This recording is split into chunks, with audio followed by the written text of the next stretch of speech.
It's what I've been saying for years: get out of the system. I mean, don't have intermediaries between you and your capital, and make sure your capital is not in a position to bankrupt. And I mean, that leaves you with gold and silver. Those are the only two monies on the planet that cannot bankrupt. But one of the things that's definitely a fundamental that's driving, or it's going to be driving, a breakthrough awakening on a lot of people's parts that maybe some countries are waking up to already, but certainly most individuals in the U.S. aren't paying close attention to yet, and that's the impact of our burgeoning U.S. debt and deficit. Rick Rule has warned us about that for years, as far as one of the reasons why he's not selling his gold as long as that fundamental stays intact. It's accelerating. And can you talk to us about your observations about the debt and deficit in the current year, right now, what's happening that most people may not be aware of? Basically, the default of the U.S., it's a mathematical certainty. Look what has happened over the last 30 days. We had the debt ceiling circus, whatever you want to call it, and essentially now we don't even have a debt ceiling. And in less than 30 days, the U.S. Treasury has borrowed another $700 billion. To illustrate what's happened, if you go back to the 1990, 1995, the amount of interest that was paid on the debt has generally run between $350 and $450 billion per year. And all that time from 1990 or thereabouts till today, the debt has increased from, I think back then, we were probably, what, 6 trillion, 7 trillion, something like that. Now we're 32 trillion. So the debt has quadrupled or more.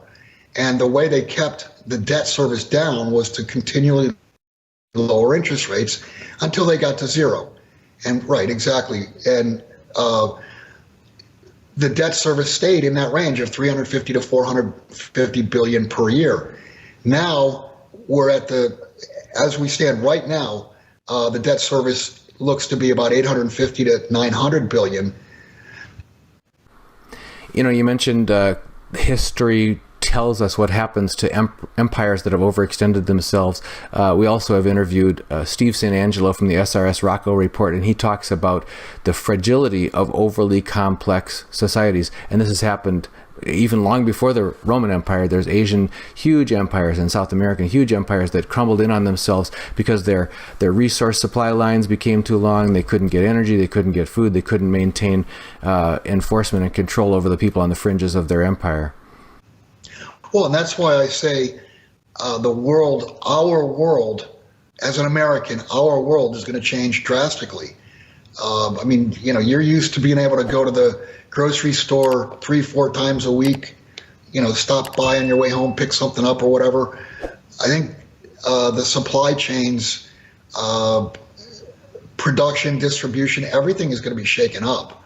So your life is going to completely change. And your life is definitely will definitely change when there's a financial event and you see banks collapsing. I mean, think about it. It was just 3 or 4 months ago that the U.S. Treasury came out and they said we guarantee every bank deposit in the country. Well, my first question was, who's going to guarantee the Treasury? Because it's not like the Treasury's got all this money sitting in a vault that they're going to pass out. The Treasury has to actually borrow money. And if there's no lenders, who's the lender?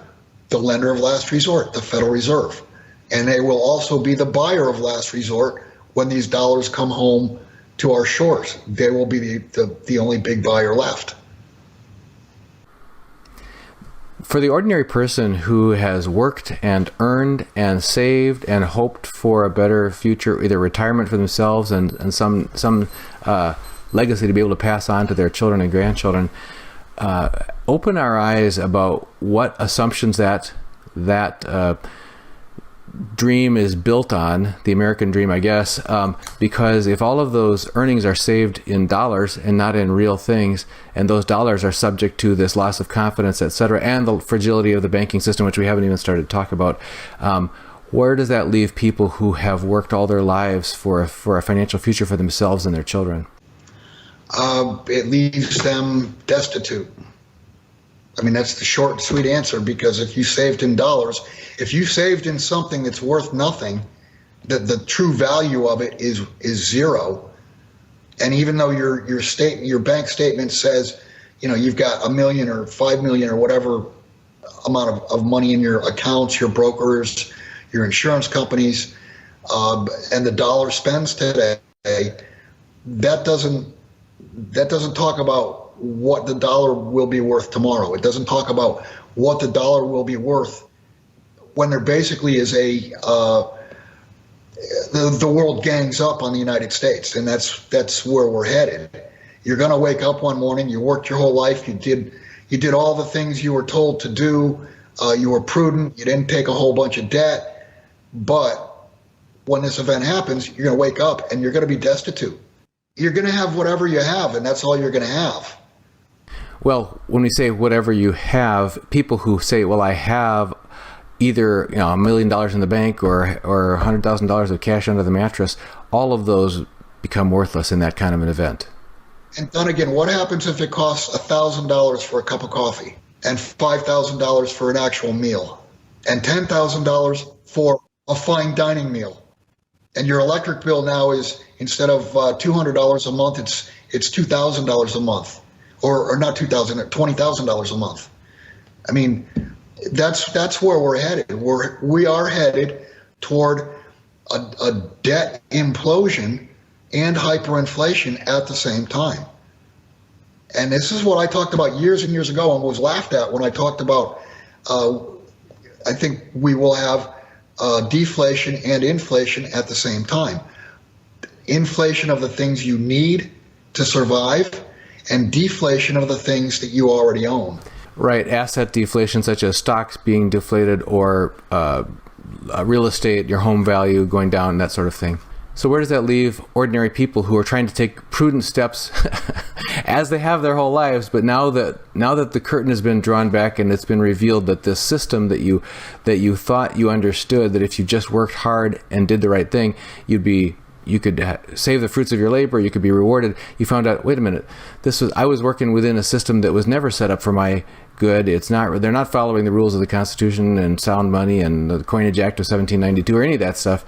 So, okay, given the new rules that are out there, which Jim Rawls from survivalblog.net has determined it as, we are living in the age of deception and betrayal. He says, prepare accordingly, invest accordingly, relocate accordingly. So how do people invest in the age of deception and betrayal if they want to take care of their future? It's what I've been saying for years: get out of the system. I mean, don't have intermediaries between you and your capital, and make sure your capital is not in a position to bankrupt. And I mean, that leaves you with gold and silver. Those are the only two monies on the planet that cannot bankrupt. And I would really just answer your question by, where does that leave people? It leaves them with very little time to do what they need to do, because if they don't, they will be destitute. We certainly saw a lot of people get hurt badly in the Great Depression of the 1930s. My mom talked about what happened to her family, etc. But that was different. That was a deflation. It was an outright deflation. The money was still good. The money itself was still good. Dollar bills were convertible into gold. Gold was gold. There's going to be an added attraction to this deflation of debt. And that's what 1929, that's what the Depression was. It was a deflation of debt.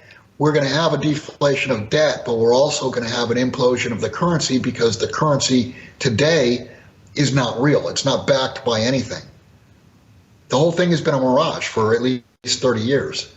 Fear capital is going to end up in gold and in silver, because once you have gold and silver, as long as it's in a safe location, it's where it's you don't have any more fear once you're in cash.